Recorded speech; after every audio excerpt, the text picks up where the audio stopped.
Hello, everybody. I hope everyone's having a good morning so far.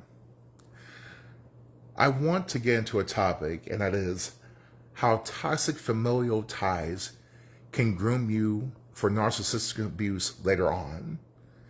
What I mean by that is, we think sometimes that because we're interacting with a family member, whether it be a brother, a sister, a cousin, mother, father, grandparents, or anything like that, we think that because blood combines us with that person, that we should be able to take on a lot of their different type of toxic traits, whether it be a personality disorder in some way, shape, or form, their ability to make everything about them,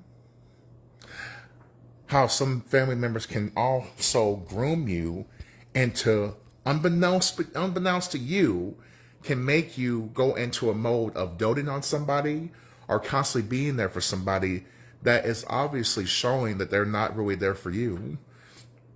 You can be the person to hype them up. You can be their hype man or hype woman to constantly give them the encouragement that they need whenever they're going through some hard time. But when you have that same type of situations, they're nowhere to be found. They are absolutely nowhere to be found. And if they are found, guess what they're willing to do? They are willing almost to root against you. They're almost willing to say, haha, see what you got?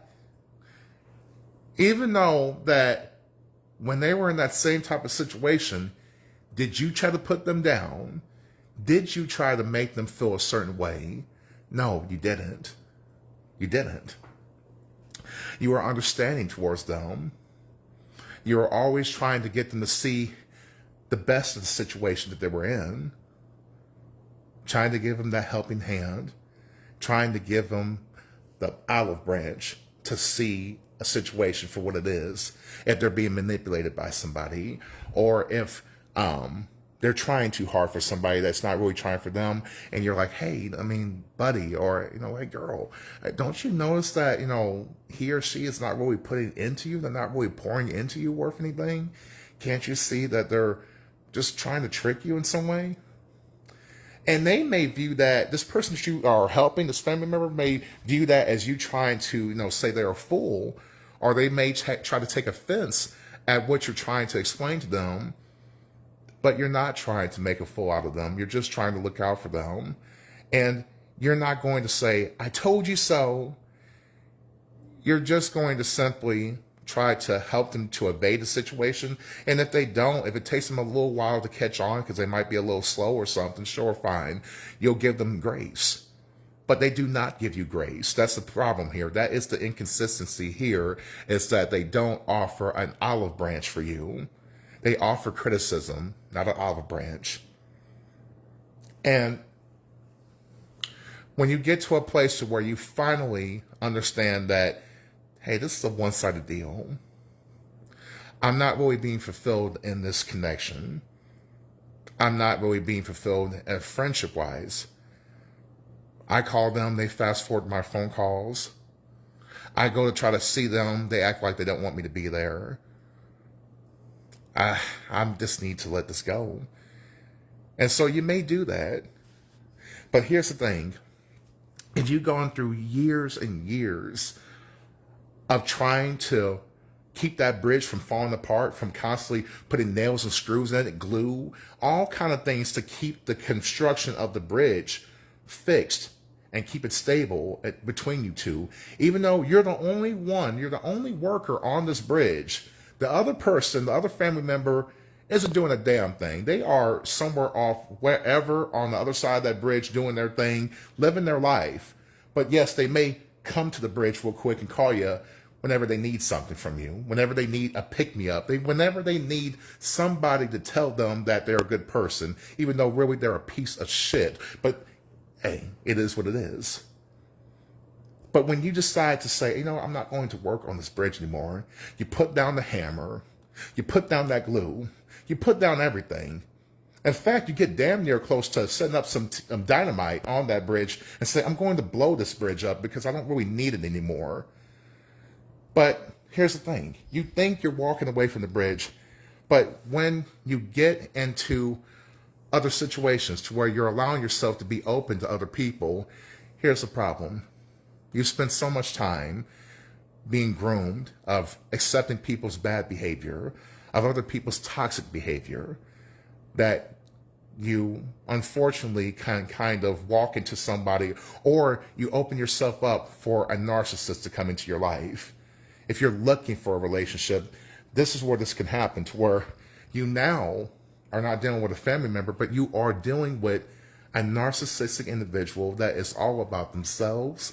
They probably have come out of a situation themselves, out of a toxic situation where they were taking advantage of somebody, or somebody kicked them to the curb. Somebody put their foot in their ass, basically. And they're trying to regroup now. And they're trying to find some type of rebound. They're trying to find someone that can soothe their ego, which is you. And of course, they come off as sweet. They always come off as sweet. But unfortunately, they start to implement pulling back from you, withholding from you, withholding affection, withholding understanding, withholding touch. They start to do things and have you to go far out of your way to try to be there for them. Just like you did with that family member, you tried harder and harder to work on this new bridge now. You're bringing new construction. You're bringing in materials. You picked up that hammer, a brand new hammer. It's a bigger hammer, to mend this bridge and make sure that it doesn't fall apart. But once again, the narcissist is on the other side of the bridge, not helping you. They're not doing anything. They are doing other things. They are entertaining other people. They are showing them their best selves to other people. Everybody but you. The person they're in a relationship with. They are showing friends and family, and probably so another lover that's in the background somewhere that they have never told you about. They're not going to tell you about. But I'm telling you, everyone else will get a really awesome version of the narcissist except for you, the person who's putting in work, the person who's investing, not just emotions and physical touch, but also finances. All of these things, they are taking granted for you. They're taken for granted when it comes to you.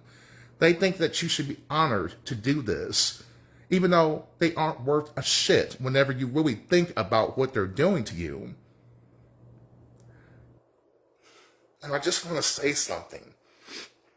If you feel like it's your duty to put up with somebody that is giving you less and less because you're afraid of being alone, you're afraid of the idea of losing everything you had, I want to tell you, you've been only holding on to that first impression by that narcissist. That's all.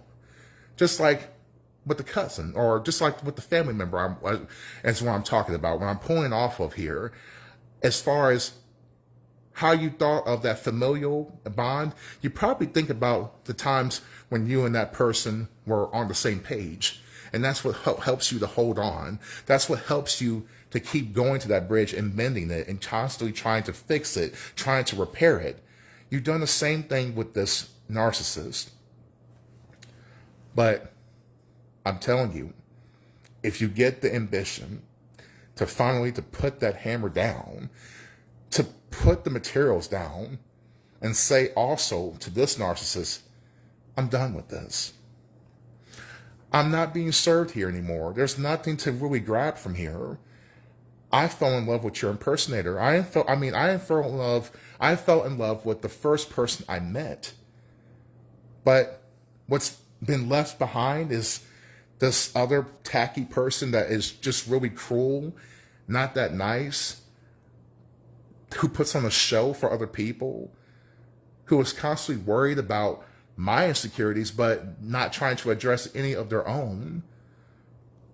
I'm tired of being the unpaid, overworked personal therapist, the unpaid, overworked cheerleader.